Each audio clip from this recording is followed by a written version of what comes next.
This episode is brought to you by Harmony. Please stay tuned for more information about them later in the episode.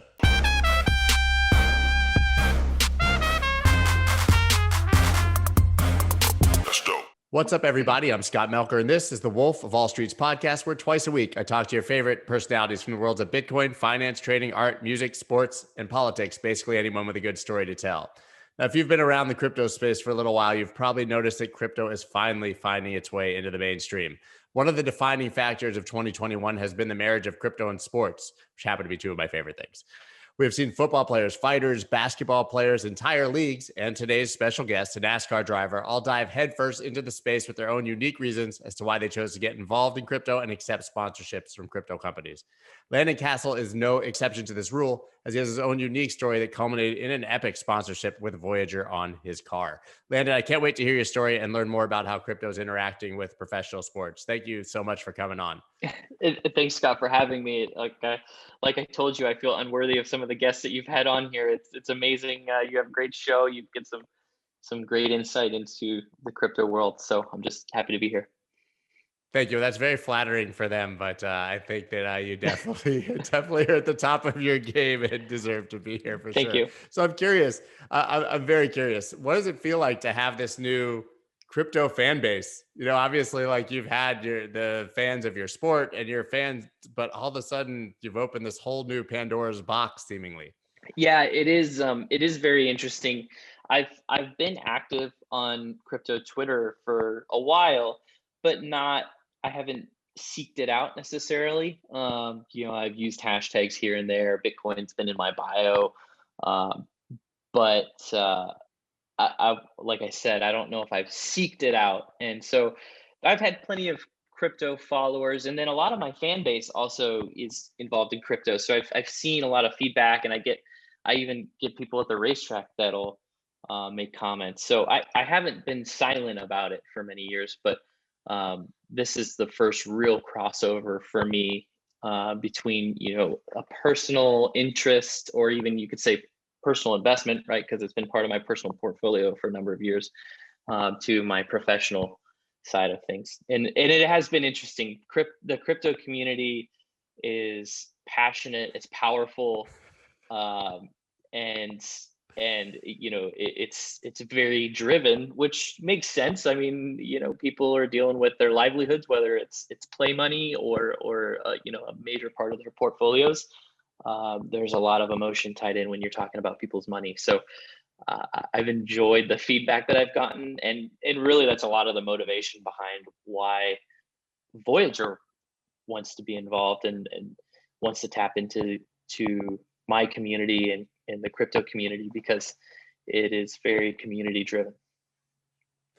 Yeah, it is a very passionate community. We just need to always make sure that we focus that passion positively, right? Yeah. That's an uncontrollable beast, though. Social media has its quirks to it, and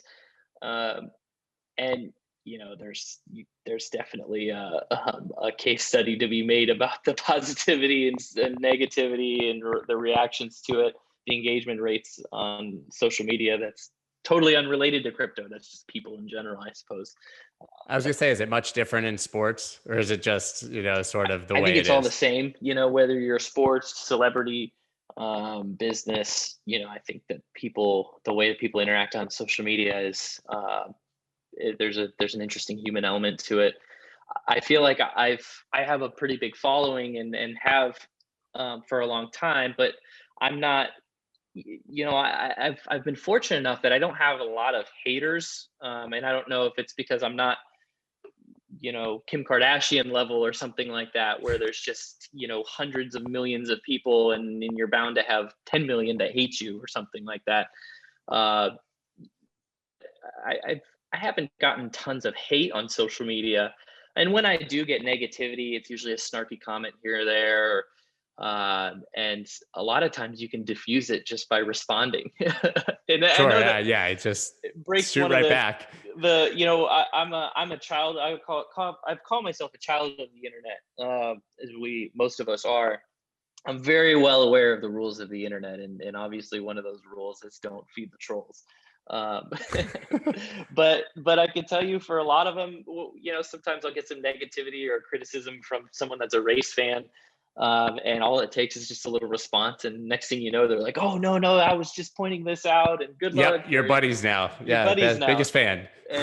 And so, a well thought out rebuttal to criticism can actually turn into, a fan or something like that. I think that's maybe difficult to do at scale, but Yes, but that's how I've but handled it it. does work. Yeah, in limited cases when you use the proper judgment on who to Right, respond to right. and which trolls definitely not to feed. So I'm curious. You said that you have Bitcoin in your bio and your profile. Now you have laser eyes, right? So obviously you're a part of the community in that regard. But when did your Bitcoin journey start, so to speak? When did you start to get interested? Because clearly it had nothing to do with your professional career, Right, as you said, it was something you found on your own. right. Well, so it was a little bit to do with NASCAR because, and like a lot of people, I could say that my Bitcoin journey started before I bought Bitcoin because, I heard about it many years ago. I mean, I was a 16, 17-year-old kid in 2009, 2010, trolling forums and be just part of the internet. And so I had heard of Bitcoin, known what it was. Um, my brother, I know, was using Bitcoin for who knows what it was he was using it for. And Charity, lots of charitable giving. that's right, that's right. But I don't think I really. I can definitely say, up to 2013, 14, to me was still a magic internet money type thing. And I talk about, I haven't talked a lot about, but as I think about maybe my aha moments for Bitcoin was I was at a conference in, I want to say, 2013, and the speaker was talking about culture and kind of looking into the future, and referred back to, um, the the financial crisis in 2008, 2009, and the banks, and talked about how future generations could potentially, uh, reject the idea of the banking institutions as we know it, because they watched their families go through turmoil, lose their homes, and the speakers sort of broadly predicted, that the future generations may question, the financial institutions of the future. And so I thought that kind of stuck with me. And then it wasn't long after that, a friend of mine, Josh Wise, um, for some viral nature, got crowdfunded sponsorship through the Dogecoin community, and they didn't pay in Dogecoin. They raised the money themselves. The community raised the money themselves through Dogecoin. We found a way to liquidate it, um, and paid the race team in US dollars. But that was like the kind of connecting of all of those things was like, okay, this isn't just magic internet money. There's something more here. And from that point on is where I really started to understand, really tried to understand it. And and then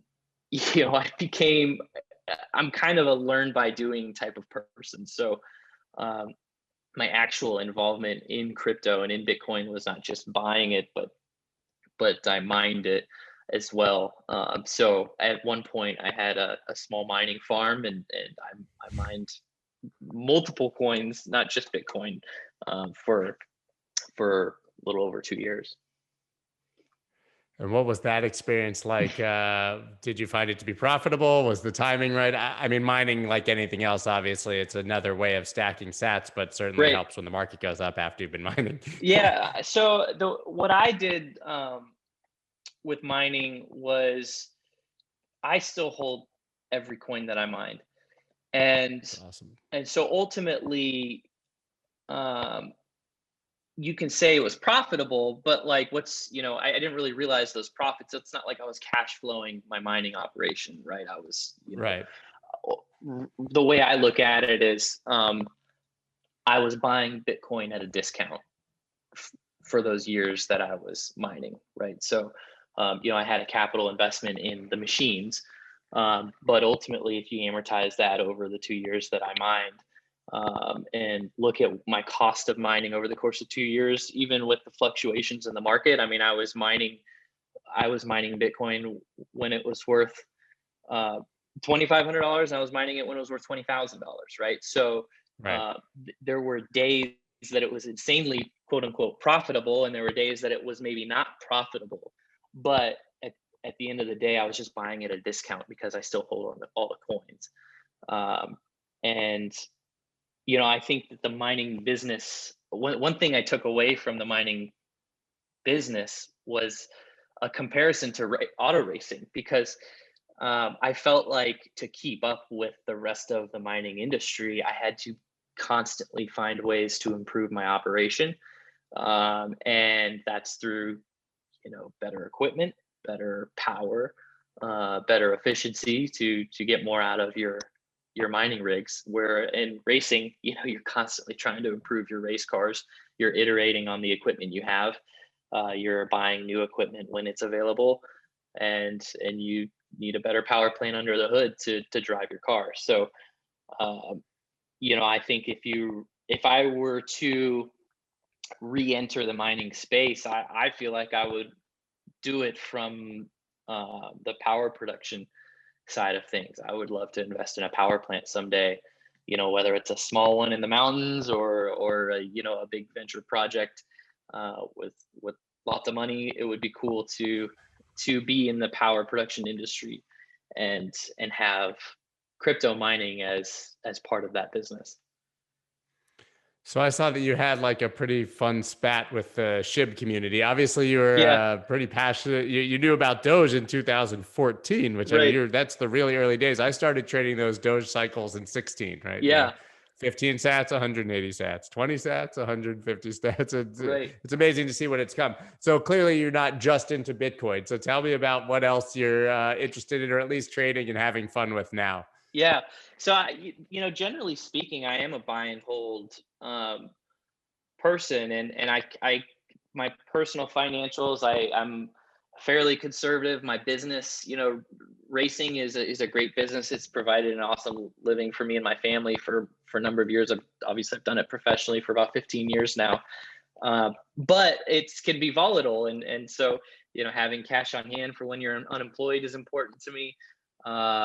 Keeping debt to a minimum is important to me, and then that's what's sort of afforded me to make my crypto investments. But even in my crypto investments, a small percentage of that is allocated towards trading and speculating on smaller cap tokens. So um, you know the SHIB community was one that embraced me very organically, um, and with a lot of energy, and it happened at the same time that we announced our Voyager sponsorship.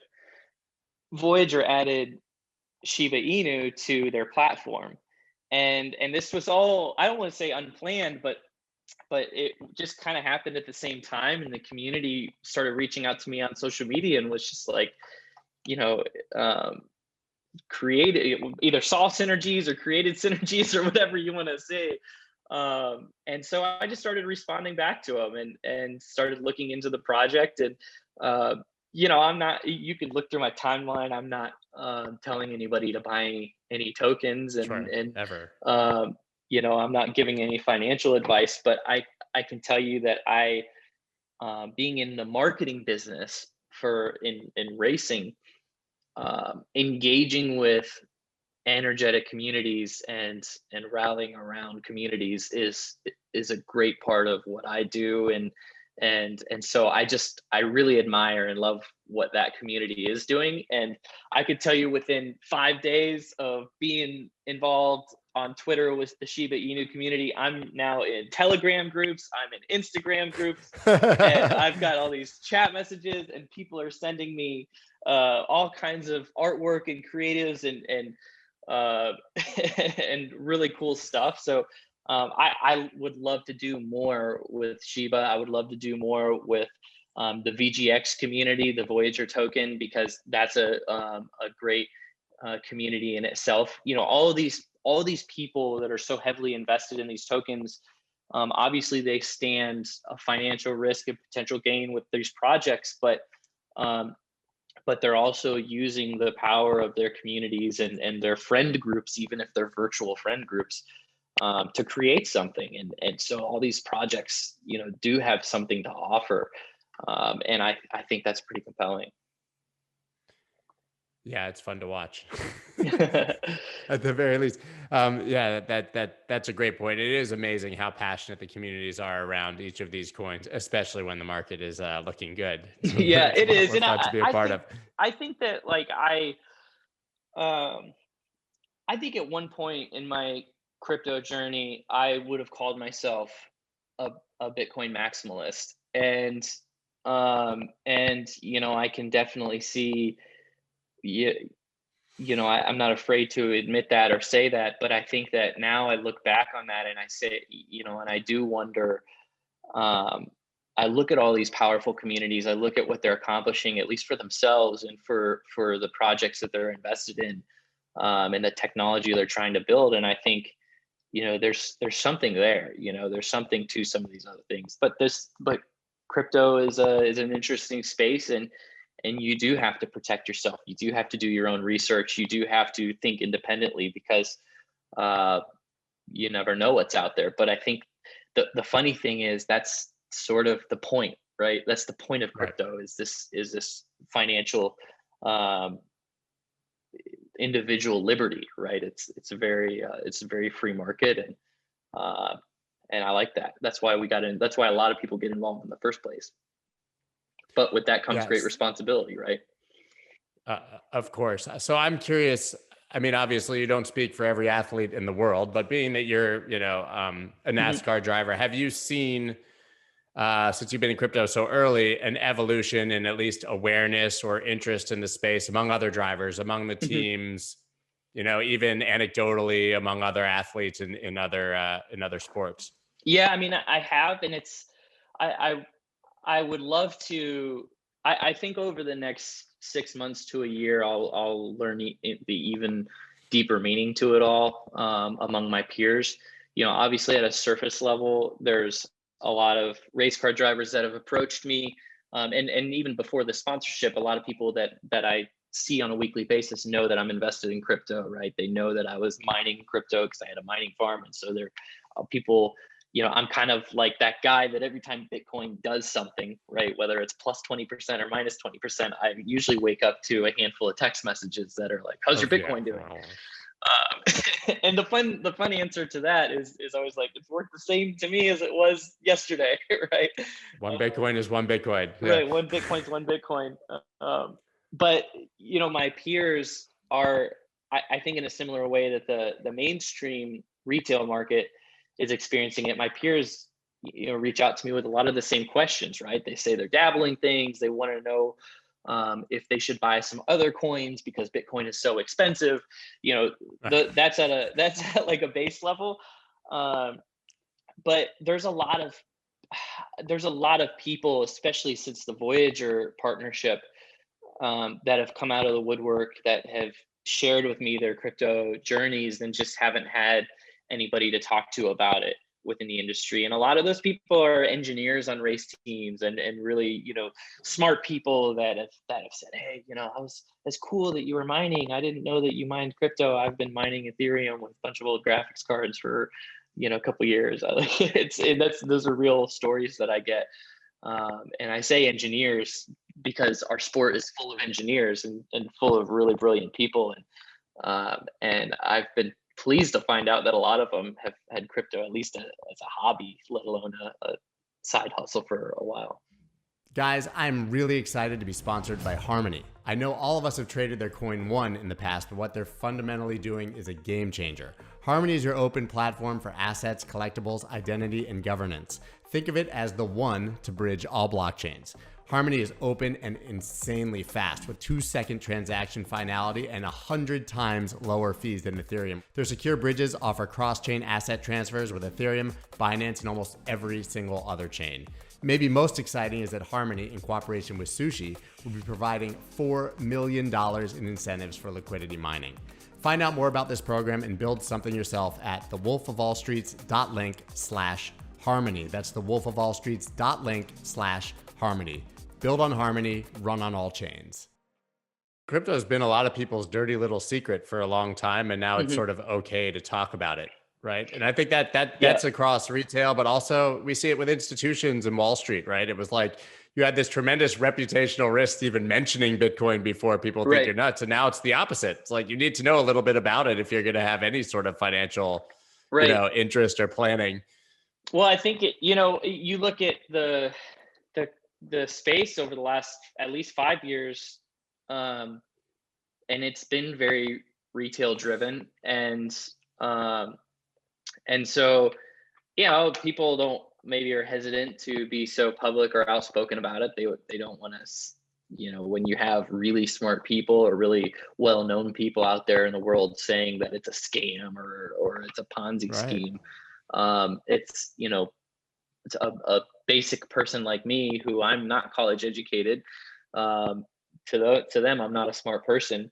It might hold someone back from saying, I've invested thousands of dollars or my life savings into this space that you say is a scam. I don't want to look like a fool or something like that. So you could say it's a dirty little secret, but it's proven over and over again that it's real and that it's not a scam. That just like any other industry, there might be scams in it, but that doesn't mean the space as a whole is a scam. And and I look at companies like Voyager. I set out a couple years ago and really did decide that I wanted to find a way to fold crypto into my professional work.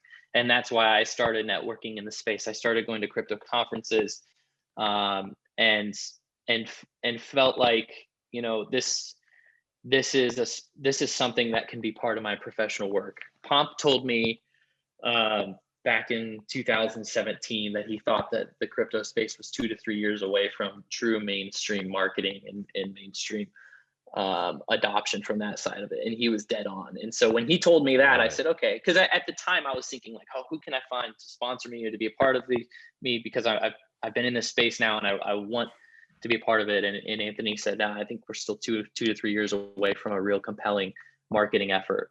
And so I stopped like trying to find it at that moment, and I just said, okay, I'm just gonna try to meet people. And so that's how I met Steve Ehrlich, and he was building Voyager very early at the time, and so we just stayed in touch. But I look at that team now, and I look at this space where people say, this is edge. It's like the edge of institutional finance, but this is I see the Voyager team and I'm like, these are pros. Like, these people know what they're doing. This is a real company, and they have real services to offer, right? And they're building on a platform.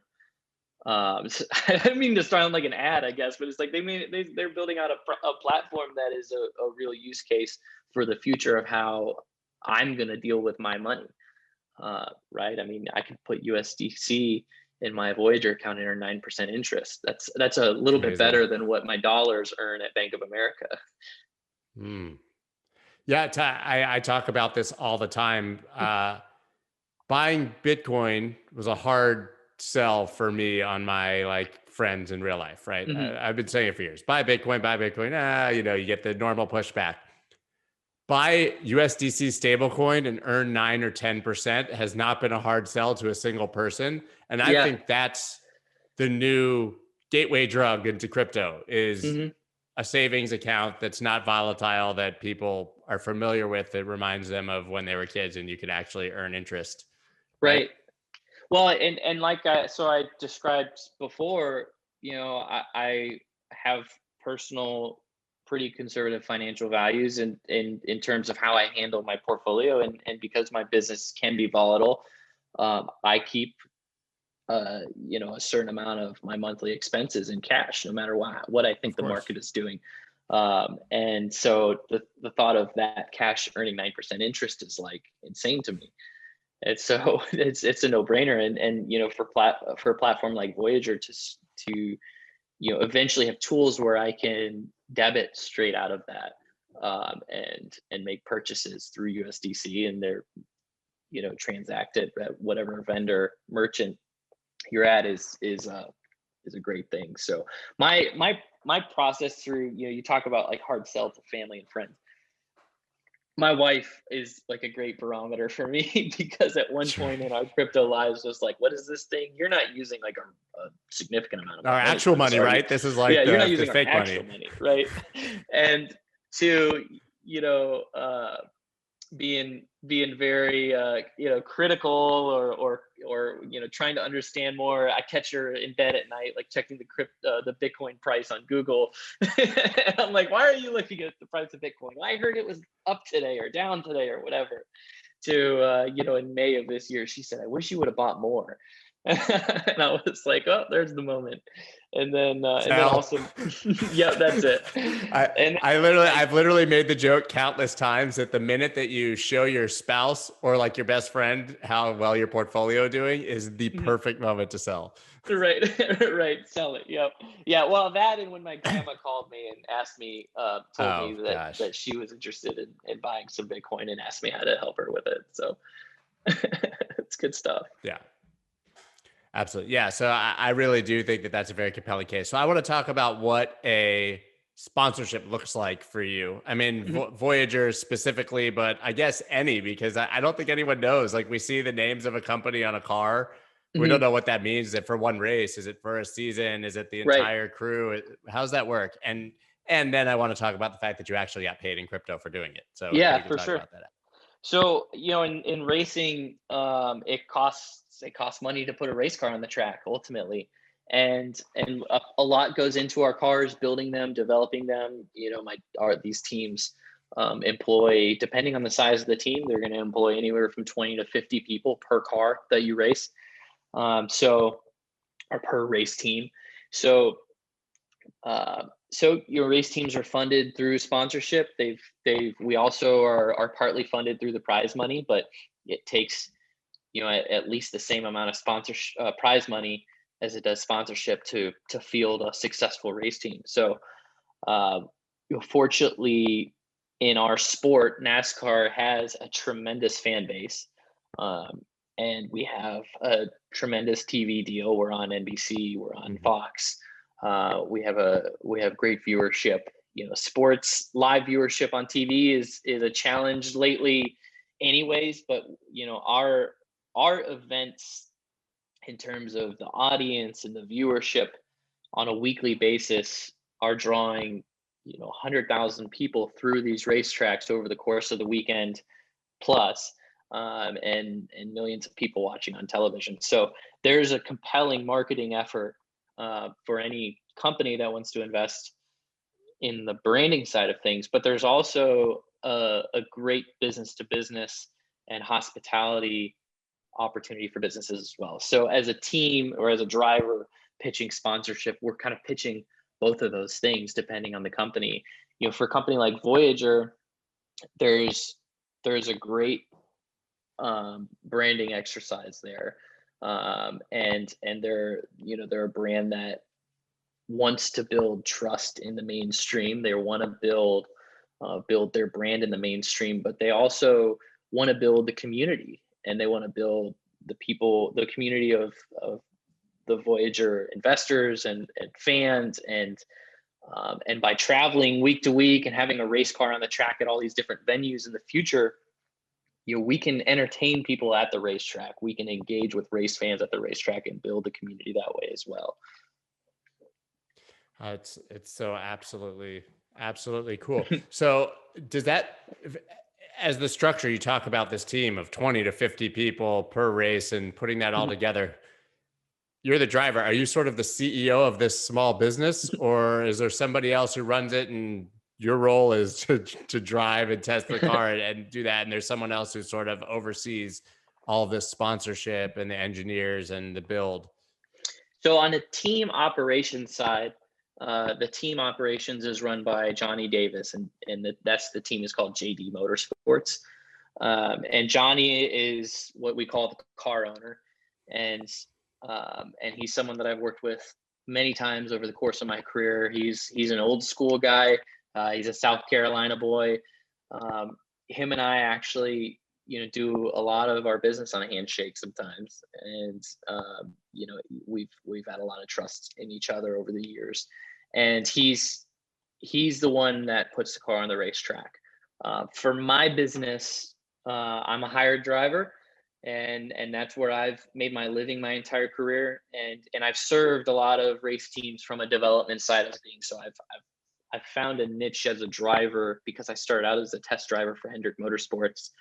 I found my niche as a driver by going to smaller teams that need quick improvement. They need development, and I'm able to use my feedback to help get a team on the right path. So with that, it attracts sponsorship, and when we have sponsorship, sometimes that sponsorship is brought through my business. And in the case of Voyager, I manage obviously my driving services with JD Motorsports, but I also manage the Voyager sponsorship. Sometimes the teams manage the sponsorship depending on where the relationship originated. And in those cases, the team has the sponsor and they have the team, and they go hire the driver and say, okay, we need this driver to be the spokesperson for the sponsor, but we also need him to be our driver.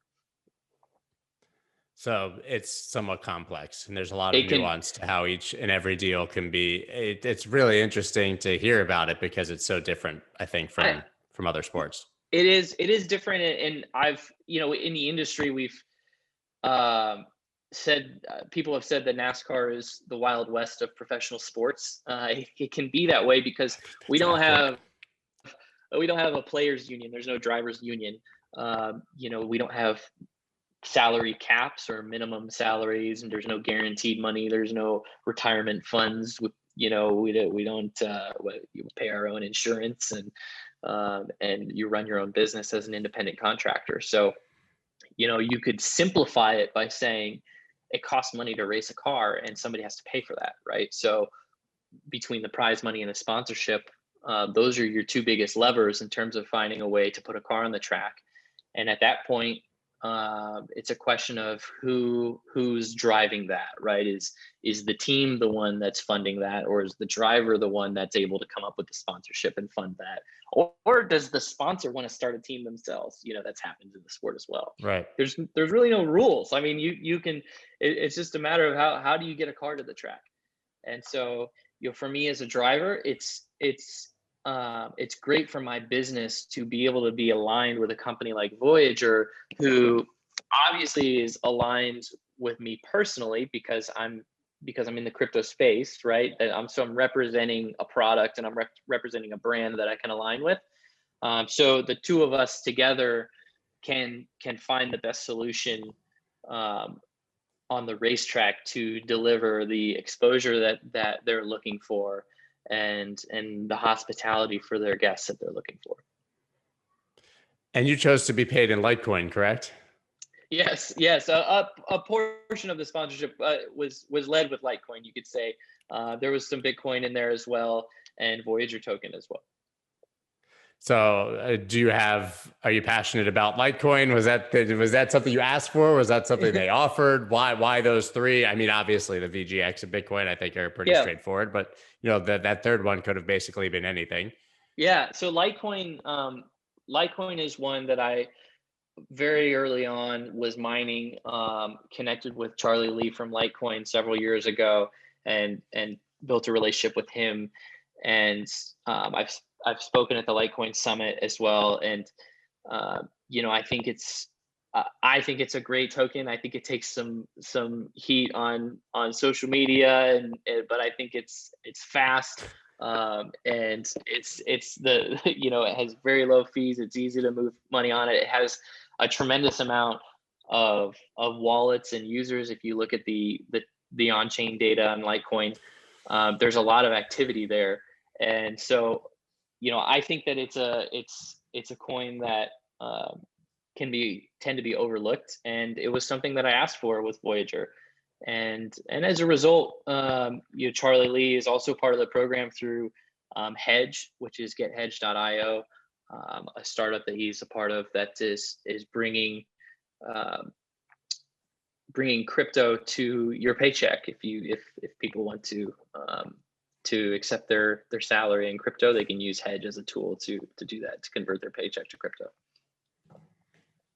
Yeah, so that makes perfect sense. So I'm curious, we hear a lot of stories, and it's clearly it's different for you guys, like you said, without the player association and without sort of really it's like a safety net, right? Right. But countless stories about athletes making a ton of money but ending up broke, right? Whether it's they're young and it's poor mismanagement, or it seems more often a wealth manager that takes advantage of them or something like that. How do you see that in your sport? How do you mitigate that? And I guess where does crypto fall into helping to avoid that? I think that, we definitely see it in our sport. Um, and I think that there's a lot of race car drivers, and I mean, I've heard from old race car drivers. I've gotten advice from old race car drivers. I'll never forget one that told me when I was 20 years old, and I was a teammate on the team that we were driving for, with this guy, and he said, "Look, man," he's like, 10 years ago, this is how much money I was making. I had 10 employees, I had a jet, I had a bus, I had a property. And he's like, "For what? What did I have 10 employees for? What were they doing?" And he's like, "I didn't have a business. I was driving race cars, right? That was my business." Uh, so, that was some interesting advice. I don't think race cars have the race car drivers can be flashy and have been flashy. So, that's when we think of people wasting their money, we think of them buying fancy things and things like that. But sometimes in our business, you can get caught up in just the pure expense of it all, right? We travel 40 weeks a year. So, you're buying a plane, you're buying a motorhome, you're employing, you've got PR people, you've got a manager, you've got an agent, you just end up with this huge overhead because, the drivers over the years have made 5, 10, $15 million a year. It's easy to spend that pretty fast. So I don't, I think that, for me, crypto, and investing in crypto has been, maybe it's been an exercise of financial independence and in just like individual liberty, right? The you can start it out with the basic concept of of having the keys to your Bitcoin, is an interesting, is probably the foundation of it all. And then as these financial services start coming up in platforms like Voyager that are offering rates that you're not getting from your bank, it's make you start realize maybe what your money in the bank is doing. So for me, it's just been a personal experience of, like I said earlier, I've learned by doing. I would have to imagine actually that rationally the message of Bitcoin and, like you said, freedom and liberty should resonate well in NASCAR, because I would say that you have a very, representative of the population of America fan base, right? Yep. Who probably are very passionate about liberty and freedom and American ideals. So I would think that actually NASCAR could be a place where the fans would really, really be passionate about adoption if they understood it. For sure. I think that's part of why Voyager wants to be involved. I think that's a huge, I think that we have, well, I will say overall, we have great demographics as a sport, and we have fans from all walks, and we have all different types of fans. But I will say that even before my Voyager sponsorship, I have seen a lot of race fans that have engaged with my crypto content on social media, that have told me that they were in the space or have asked questions about it. We've seen gold sponsorships over the years. We've seen, those types of things. So, you're definitely on the right track with that thinking. And I think that's there's a legitimate crossover there. So we got your Bitcoin and crypto journey, but I'm actually curious because I've never had the opportunity to ask. I always wonder how someone becomes a race car driver, because every other sport, it's obvious, right? And Right. we've read outliers. You're the biggest kid and you get the best coaching and you go to baseball camp and you play in the Yep. minor leagues. And it's a very, very defined path for most sports. Like I was not driving cars fast when I was 5. So I was Right. playing other sports. So how does that work? Yeah. NASCAR racing is an interesting business because there's so many different disciplines of grassroots racing where you can work your way up, but there's also multiple disciplines of professional racing, right? And for me, I started out in go-karts. I raced go-karts on all different types of track surfaces. I raced on asphalt, I raced on dirt, I raced road courses, I raced oval tracks, I traveled the country and raced. Um, and from there, I started racing full-size cars, and I traveled. That kind of honed in the track surfaces into a certain type of car. And so from the early to mid 2000s, I was racing a full bodied stock car. To someone that doesn't know any better, it might look just like a NASCAR race car. I was traveling around the country racing that on short track asphalt ovals. And the reason that But my you were a career, little kid. You were a kid. yeah, I was 14, I was 13, 14 years old racing these full You don't size get a cars. driver's Yeah. license until I Yeah. was Yeah. 16. I raced them till I was 16, 17. And the reason that my career path went that direction was because at the time, that's where the industry, that's where all the money in the industry was being invested. So the top teams, the top manufacturers were pulling their drivers out of those types of cars. And for, that could be a reason that the people that were having success at the highest level were coming from those backgrounds, right? So they said, okay, because of these drivers having success, we're going to find the next crop of drivers to come from that background. And so as a result, as well, that form of racing, the short track asphalt racing that I was doing, was highly competitive. I was not just racing against other 16 and 17-year-old drivers that wanted to get NASCAR opportunities like I did, but I was racing against actual professional drivers that race those cars for a living. They didn't even race NASCAR for a living. They raced Right. those cars for a living. So that's just what creates this tons of competition. And at that level, I won a lot of races, had a lot of success.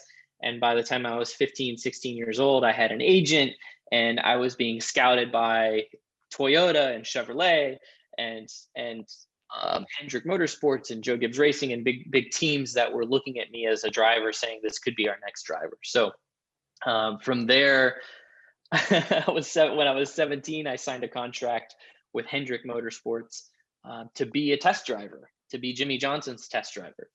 And so my first job, Jimmy Johnson and Jeff Gordon were the two lead drivers at Hendrick Motorsports at the time. And my first job when I was 17 years old at Hendrick Motorsports was to test drive Jeff Gordon's Daytona 500 car for that year. This is a childhood hero of mine. Cooler than anything I was doing at 17. It was a childhood hero of mine. I was basically fresh out of high school. I graduated high school early.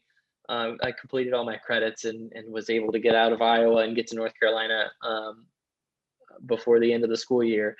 And yeah, I mean, I had a brand new fresh Hendrick Motorsports polo on and climbed into Jeff Gordon's Daytona 500 car and fired it up for the first time. It was an incredible time. But for the next 5 years, I was Jimmy Johnson and Jeff Gordon's test driver, won championship rings driving for them. And that's what laid the groundwork for what I said earlier, where I became this kind of driver that smaller teams that were maybe lacking performance or lacking funding said, hey, this guy has been driving really good equipment. Even though he hasn't been racing those cars, he's been driving them. He knows what a good car is supposed to feel like. We need to hire him to help our organization. And so, I've had this long career in NASCAR. I'm approaching 500 starts this year, which is a really big milestone because there aren't a lot of drivers, active drivers right now that have 500 starts. And I have served a lot of race teams from a development side of things. And really the one last thing for me to check off of my list as a career NASCAR driver is to win races and win championships. And to get to that level, I've got to, and now I need to drive for those teams as their primary driver, not just be the test driver. Such a crazy story. You must have been an absolute local legend in high school. My God. I do come from a small, I come from Cedar Rapids, Iowa. I wouldn't say it's a small town. In Iowa, in terms of Iowa, it's one of the bigger cities in Iowa. But I grew up in the family business where we, have a fairly recognizable name in town. Castle Motors is my family's car business, and the family business has served the community for over 50 years. And so I was raised with this small town mentality of like, my dad would always get on me about driving across town and always having Castle plates on the car, like, don't drive like a jerk or cut people off, because he always would say that he would hear about it. People would walk in the dealership and say, "Oh, Castle Motors car cut me off at the red light," whatever. So Yeah, like I'm literally a race car driver, dude. yeah.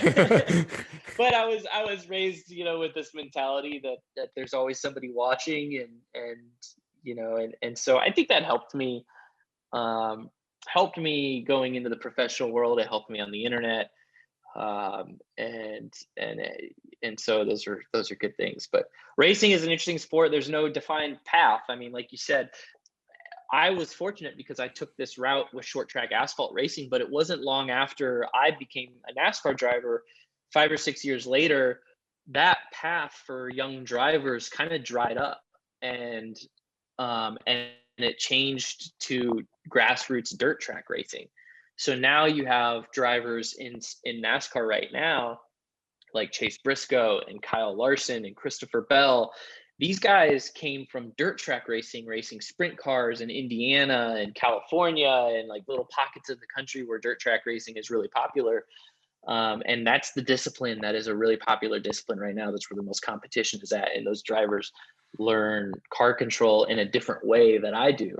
And at the end of the day, we all race against each other. So they have these different nuances about their driving styles that I don't have, but I have nuances about my driving style coming from asphalt racing and the way that we learn to conserve our equipment and the way that we learn to manage the car over the course of a race. I learned in a way that they didn't learn. So it's such a interesting dynamic, and that's just NASCAR, right? That doesn't even address IndyCar or Formula One or the different ways you get to those other disciplines. Yeah, I think anyone who rises to the top of a sport, profession, anything, there's always timing and luck involved. Yeah, and that's what you mentioned outliers, and I'm a big believer, in that sometimes the universe is just gonna it's just gonna put you where it puts you, Yeah. but I do believe in hard work. I believe in 10,000 hours, especially because I've always felt humbly that maybe I don't know if I have the most raw talent. I feel like I learn things through repetition, and I think that's why stock car driving fits me well, because our races are endurance races. They're races of survival, and driving a NASCAR race car at 200 miles an hour on a mile and a half racetrack. The cars have a lot of grip and they go really fast. You use a lot of throttle, you're wide open for a long time. But to get that last 1% out of the car, you have to really pay attention to the nuances of the pavement and the tire and the aerodynamics. And so learning through repetition, lap after lap after lap after lap, is what I feel like I've picked up on as a driver. And that's what drives me lap after lap in a race to make my car better. Some of that I learned through testing. When I was testing at Hendrick Motorsports, we would go to the racetrack and do simulated races, and I was by myself. So I would go to a test track and we did a full 500-mile simulated race where I just literally ran 500 miles for 3 hours straight in the car without getting out, because they were testing components or they were testing longevity of certain pieces or the car performance or brake heat or whatever it may be. But for me as a driver, that was an opportunity to drive a car at 200 miles an hour for 3 hours nonstop. And those are the types of things that just compound on your experience, and have helped me make it as a professional. What happens when you have to go to the bathroom? That's always just a fun go, question.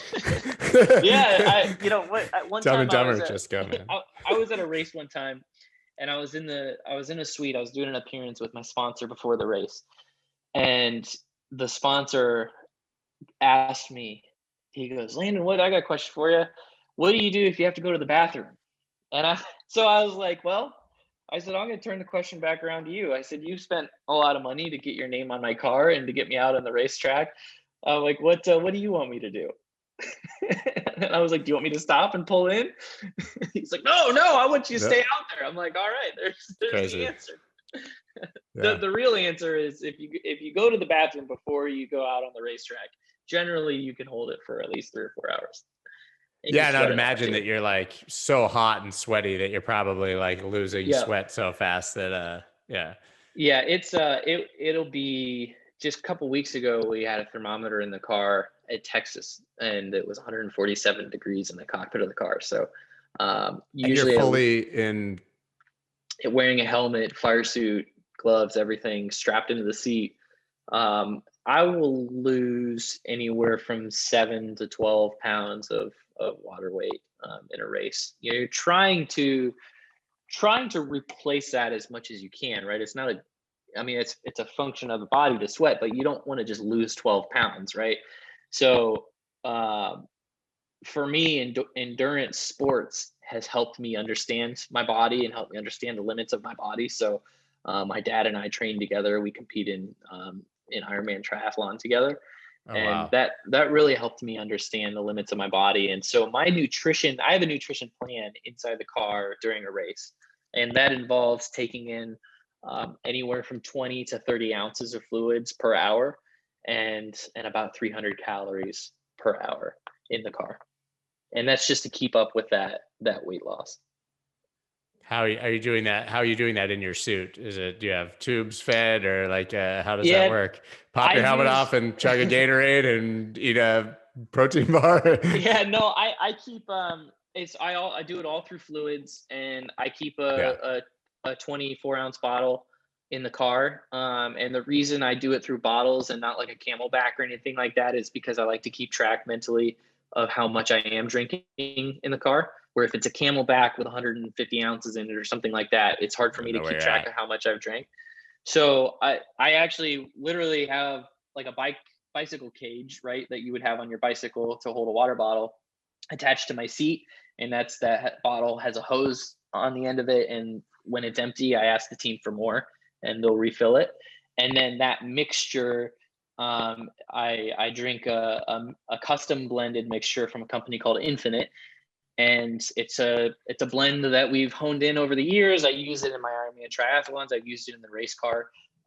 It's got carbs in it. It's got sugar. It's got protein. A little bit of protein helps curb hunger, so you don't get any hunger pains. It's got caffeine in it, and it's a little over 300 calories so in each bottle. So I'll drink So one of much to think those. about. Yeah, I drink one of those per hour in the car, and that usually keeps me right. So much to consider. Now, I know that we have only a few minutes because you're going to catch a flight to Vegas, but what you're Yeah. going to Vegas for is awesome. So I want to talk about that really quick because I saw Charlie Shrem tweet about it, which is what made me even ask you if that's why you were headed there. The Yeah. symposium for new NFL athletes. I saw hundreds of new NFL athletes. You guys are going to be up there talking about crypto. Yeah.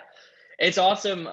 Voyager is sponsoring this symposium out in Vegas for new NFL players, and I think there's an esports element to it as well. So they asked me to come out and speak, and so Steve Ehrlich, the CEO of Voyager, are going to make a presentation. I think Steve's going to do some of the heavy lifting. I probably will be on stage with him, and they Color asked if guy. what's that? The color guy, color Yeah, commentary, you know? yeah. I'll be there and speak from an athlete's perspective, kind of like the stuff that we talked about, and just my experience in crypto, maybe some of my aha moments and sort of the why, and I know what these players are going through. I've been there in my life, my career.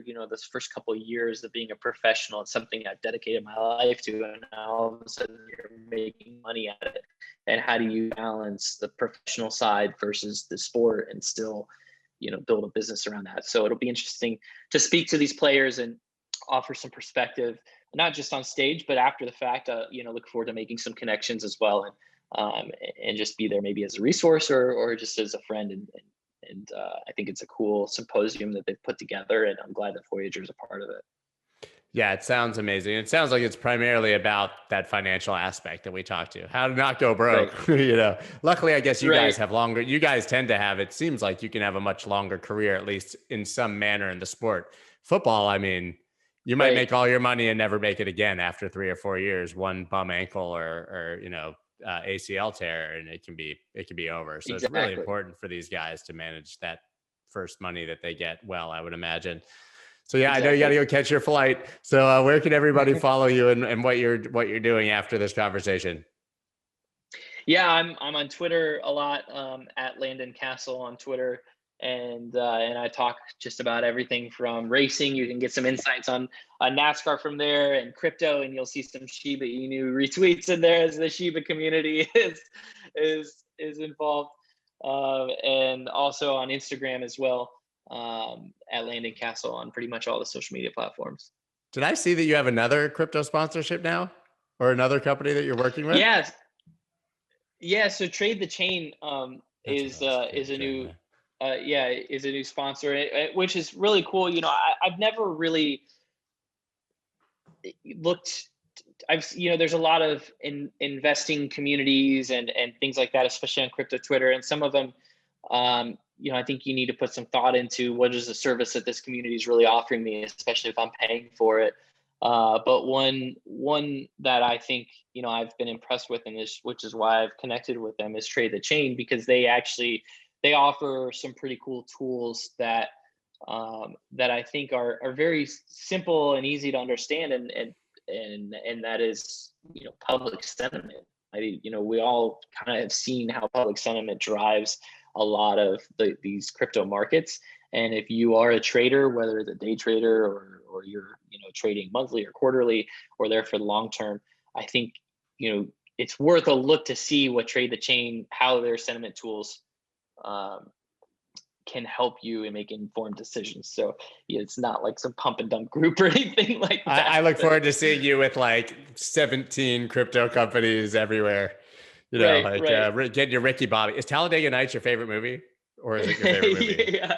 No, Days of Thunder. It's got to be Days of Thunder, right? Yeah, of course. No, I definitely, I look forward to having more crypto related partnerships. Voyager is obviously leading the way, and they're the primary focus for this whole program, and they're the ones that are making it all happen. And I've gotten reached out to by a lot of folks and had to turn some away and say, look, I want to be able to channel my energy on these partners, and make sure that everything is as compelling as and authentic as I want it to be, because if I can't speak for something the right way, then I don't know if I want to represent it. I don't want to just be get paid for a couple tweets or anything. Right, like of course. Yeah, no, yeah, I totally get that. Yeah, yeah. All right, well, man, shake and bake. There you go. Have a good trip, and thank you so much. I think this is really valuable, and it gave me so much insight and so many questions I wanted to ask, even just about the sport beyond the crypto side of it. So just really, really cool.